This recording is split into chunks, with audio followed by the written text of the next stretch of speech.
This may not age well. It might go down for all I know. But I just want to take this opportunity to say thank you.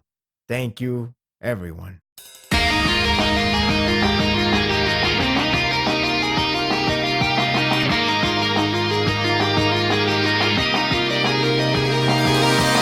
Victory is so close to Chin's hand, they have seen the sight, so they will race towards it by any means necessary. With the last chapter, showcasing the uprising of Chin and their overwhelming advantage, it all lies on Riboku to play the card right, or else Zhao will be history. No pun intended? If there's one thing I learned about this year's trend, it's the Uno reverse card. Riboku just so happens to have one in store. This chapter reassured this war will not be a sweep and it will intensify with each chapter's progression. The last chapter gave me a great feeling that Chin will win in a dominating fashion. While I know it wouldn't be the case, it doesn't take away the good feel moment. This chapter picks up the high momentum of Chin, crashing through the front line to take down Riboku's headquarters. They're closing in to victory. It's no wonder everyone is on utmost confidence. You even have Jeremy sending all units after Riboku without conveying a strategy. It's like watching a player spamming nothing but attack command, going all in to win. What could go wrong? There's a feeling of overconfidence coming from their action and mood. In hindsight, that will be their downfall, but let's not jump ahead. I can't blame them to be this hype, knowing how long and important this war is. It elevates them further when they have the utmost advantage point. Zhao army is being overwhelmed. Even their reserves can't back them up because Shin and his unit is giving them a serious challenge.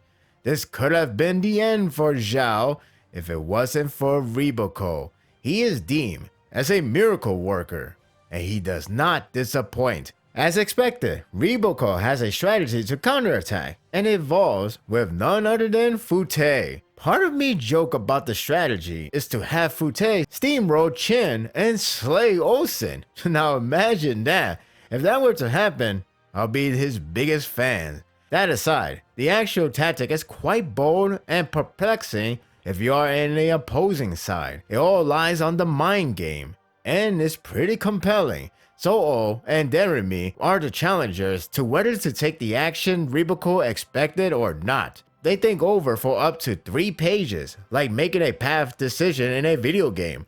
Will that path lead you to the consequence you can't tolerate? At first, Fute unit's formation appears to be assault, leaving them to believe they will try to take on both. Then it becomes very perplexing when they bypass them without stopping. Now, the formation comes off like a bait.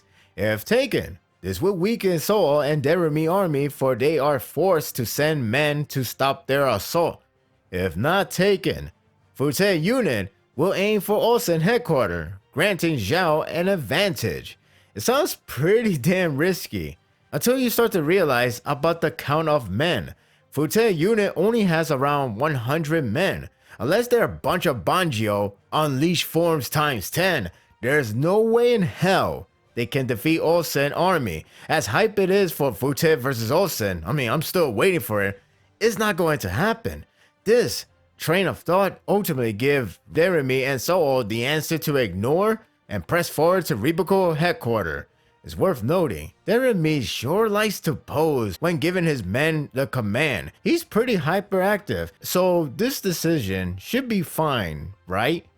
Not when Riboku predicted this to happen, or in other words, all according to Keikaku.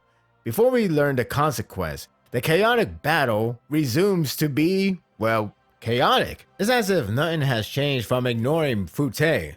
Well, nothing of value was lost, so I can see why. Kenmu resumed his defense position against Hishin unit.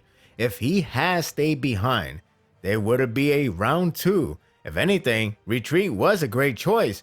Now that he has reinforced his formation with stronger men. Even so, Chin continues to push harder to Riboku headquarters. It's right there in their faces. They want to win so badly. So all they have to do is bull rush the defense with brute strength. At last, the Dragon Ball logic. Screw strategy, just punch them harder. is all going accordingly in the warfare.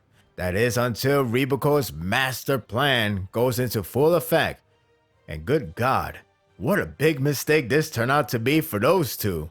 It's a bit baffling to see Futei unit actually attacking Osen's army. Even Osen's men thought Riboku's move to ploy a bait was useless. Basically forced them to attack because, whoops. Honestly, that would have been hilarious if it was true.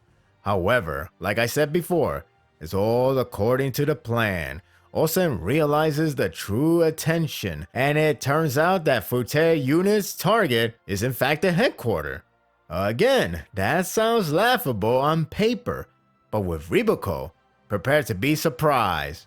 The decision to ignore Futei turns out to be a major mistake. A mass of troops emerge out of nowhere, and lo and behold, is Bananji army, ready to flank the crap out of the headquarters. This is a major changing the tide moment. Even Osen has his first shock reaction.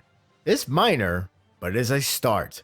When you made him react that way, you know you're doing something right. The idea of this chapter is, Chin was overly confident in their status. Their reaction, their mindset, and their actions clearly show how they solely focusing on the headquarters, without any possibility of ambush or danger. Now with everyone all on Riboku's headquarters defense, Osen headquarters is under attack by massive powerful men. The bird-eye view shot tells it all.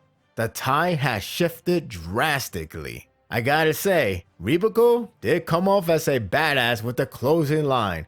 An eye for an eye, a pincer for a pincer. Man, that was pretty badass. I know this is war, but I like to think Osen is muttering, "This means war." Overall, this was a pretty good chapter that warned the fans to not sleep on Riboku and his brilliant mind. I know what he's capable of. I was just caught up in the moment with Chin closing into victory. It was all good feel moment, but when you lower your guard down and lose track on other important factors, you're only asking for danger. The mind game was fun to watch, and the consequence was pretty impactful.